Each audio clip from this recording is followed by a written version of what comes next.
नमस्कार। असम आदित्य से मैं काजल आप सभी का स्वागत करती हूं। आइए देखते हैं आज की पहली खबर।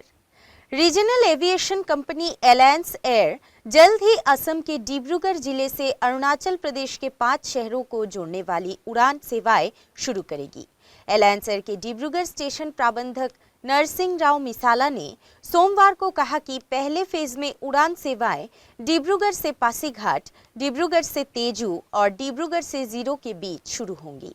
क्षेत्रीय विमानन सेवा प्रदाता कंपनी एलायंस एयर जल्द ही असम के डिब्रूगढ़ जिले से अरुणाचल प्रदेश के 5 शहरों को जोड़ने वाली उड़ान सेवाएं शुरू करेगी। एलायंस एयर के डिब्रूगढ़ स्टेशन प्रबंधक नरसिंह राव मिसाला ने सोमवार को कहा कि पहले चरण में उड़ान सेवाएं डिब्रूगढ़ से पासीघाट, डिब्रूगढ़ से तेजू और डिब्रूगढ़ से जीरो के बीच शुरू होगी। उन्होंने बताया कि विमानों की उपलब्धता के आधार पर अगले चरण में डिब्रूगढ़ से टूटिंग और डिब्रूगढ़ से मेचुका के बीच भी उड़ान सेवाएं शुरू की जाएगी। हिंदुस्तान एरोनॉटिक्स लिमिटेड ने केंद्र सरकार की क्षेत्रीय संपर्क योजना उड़ान के तहत 2 17 सीटर डोर्नियर DO 228 विमानों को पट्टे पर देने के लिए एलायंस एयर के साथ एक समझौता भी किया है। मिसाला ने बताया कि नागरिक उड्डयन मंत्री ज्योतिरादित्य सिंधिया और अरुणाचल प्रदेश के मुख्यमंत्री पेमा खांडू 12 अप्रैल को पहली उड़ान का उद्घाटन कर सकते हैं। ये उड़ान डिब्रूगढ़ से लीलाबाड़ी, पासीघाट, गुवाहाटी के बीच होगी। News desk report, Assam Aditya. अब बढ़ते हैं अगली खबर की ओर। पोलैंड की टेनिस स्टार ईगा स्वियातेक आधिकारिक तौर पर विश्व की नंबर 1 महिला टेनिस खिलाड़ी बन गई है। 20 वर्षीय स्वियातेक, जिन्होंने रविवार को मियामी ओपन फाइनल में जापान की नाओमी ओसाका को हराकर WTA रैंकिंग में शीर्ष स्थान प्राप्त किया है। पोलैंड की टेनिस स्टार ईगा स्वियातेक आधिकारिक तौर पर विश्व की नंबर 1 महिला टेनिस खिलाड़ी बन गई है। 20 वर्षीय स्वियातेक, जिन्होंने रविवार को Miami open WTA 1000 event final में जापान की नाओमी ओसाका को हराकर WTA रैंकिंग में शीर्ष स्थान प्राप्त किया है। Tennis.com के अनुसार पोलैंड के पिछले सर्वोच्च रैंकिंग वाले खिलाड़ी एग्निस्का रादवांस्का रहे, जो 2012 और 2016 में WTA रैंकिंग में दूसरे नंबर पर थे। ईगा स्वियातेक ने दोहा, इंडियन वेल्स और मियामी में एक के बाद एक WTA 1000 खिताब जीतने के लिए लगातार 17 मैच जीते।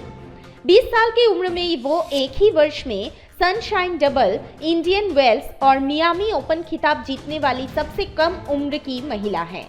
वो जर्मनी की स्टेफी ग्राफ, बेल्जियम की किम क्लीजर्ट्स और बेलारूसी विक्टोरिया अजारेंका के बाद सनशाइन डबल जीतने वाली चौथी महिला है। News desk report, Assam Aditya.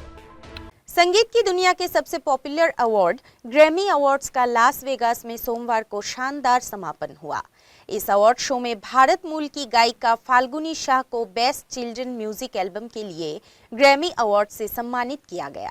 Award show के बाद भारत के प्रधानमंत्री नरेंद्र मोदी ने अपने सोशल मीडिया अकाउंट पर स्पेशल पोस्ट के जरिए गायिका को बधाई दी है। भारतीय अमेरिकी म्यूजिशियन फाल्गुनी शाह को 64वें ग्रैमी अवार्ड्स में उनके एल्बम ए कलरफुल वर्ल्ड के लिए सर्वश्रेष्ठ बच्चों के संगीत एल्बम के सम्मान से नवाजा गया। न्यूयॉर्क में रहने वाली म्यूजिशियन फाल्गुनी ने पहले AR रहमान के साथ स्लमडॉग मिलियनेयर में काम किया है। उन्होंने मुंबई में प्रसिद्ध सारंगी वादक और गायक उस्ताद सुल्तान खान से संगीत की प्रारंभिक शिक्षा ली। फाल्गुनी के ग्रैमी जीतने से सभी भारतीय खुश हैं। देश के प्रधानमंत्री नरेंद्र मोदी ने भी फाल्गुनी शाह को बधाई दी है। पीएम मोदी ने अपने ऑफिशियल ट्विटर अकाउंट से ट्वीट करते हुए लिखा है, ग्रैमी में सर्वश्रेष्ठ बाल संगीत एल्बम का पुरस्कार जीतने पर फाल्गुनी शाह को बधाई। उनके भविष्य के प्रयासों के लिए उन्हें बहुत बहुत शुभकामनाएं। बेंगलुरु के संगीतकार रिकी केज ने डिवाइन टाइड्स के लिए सर्वश्रेष्ठ नई एल्बम श्रेणी में अपना दूसरा ग्रैमी जीता। प्रधानमंत्री नरेंद्र मोदी ने अपने आधिकारिक ट्विटर हैंडल पर भारतीय मूल के विजेता रिकी केज को भी बधाई दी। रिकी केज को बधाई देते हुए उन्होंने लिखा, इस उल्लेखनीय उपलब्धि के लिए बधाई और आपके भविष्य के प्रयासों के लिए शुभकामनाएं। News desk report, Assam Aditya.